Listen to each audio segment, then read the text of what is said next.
Les Mille et une nuits, traduit par Antoine Galland, tome 1er. Nuit 176. Le prince de Perse rendit le salut à la confidente de Shemselnihar. Le joaillier s'était levé dès qu'il l'avait vue paraître et s'était tiré à l'écart pour leur laisser la liberté de se parler. La confidente, après s'être entretenue quelque temps avec le prince, prit congé de lui et sortit. Elle le laissa tout autre qu'il n'était auparavant. Ses yeux parurent plus brillants, et son visage plus gai, ce qui fit juger au joaillier que la bonne esclave venait de dire des choses favorables pour son amour. Le joaillier, ayant repris sa place auprès du prince, lui dit en souriant : « À ce que je vois, prince, vous avez des affaires importantes au palais du calife. » Le prince de Perse, fort étonné et alarmé de ce discours, répondit au joaillier : « Sur quoi jugez-vous que j'ai des affaires au palais du calife ? » « J'en juge, repartit le joaillier, par l'esclave qui vient de sortir. »« Et à qui croyez-vous qu'appartienne cette esclave ?» répliqua le prince. « À Shemselnihar, favorite du calife, répondit le joaillier. Je connais, poursuivit-il, cette esclave et même sa maîtresse, qui m'a quelquefois fait l'honneur de venir chez moi acheter des pierreries.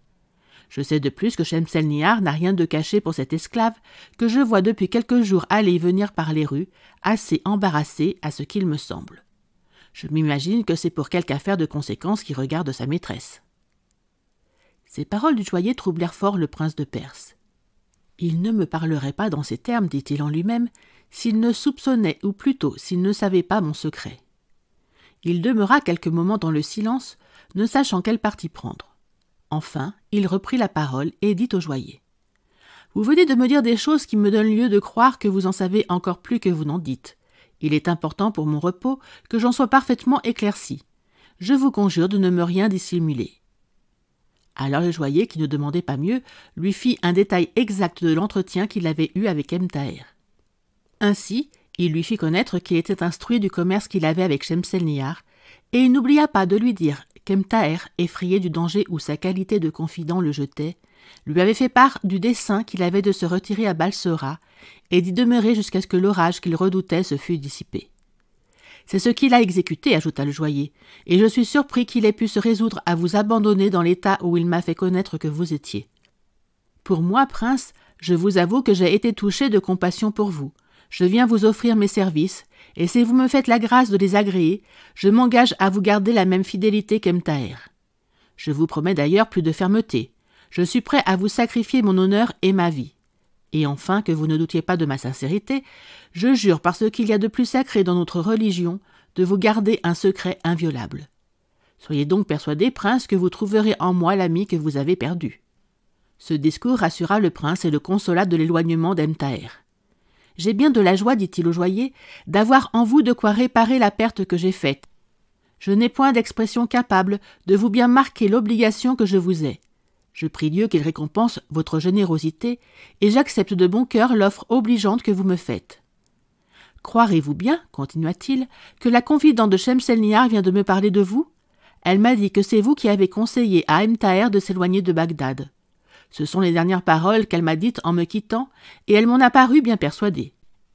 Mais on ne vous rend pas justice.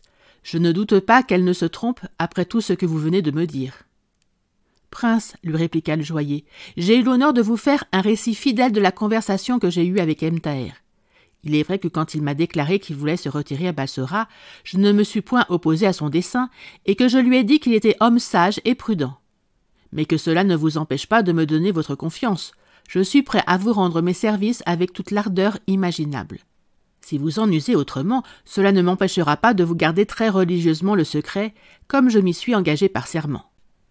Je vous ai déjà dit, reprit le prince, que je n'ajoutais pas foi aux paroles de la confidente. C'est son zèle qui lui a inspiré ce soupçon, qui n'a point de fondement, et vous devez l'excuser de même que je l'excuse. » Ils continuèrent encore quelque temps leur conversation et délibérèrent ensemble des moyens les plus convenables pour entretenir la correspondance du prince avec Shemselnihar.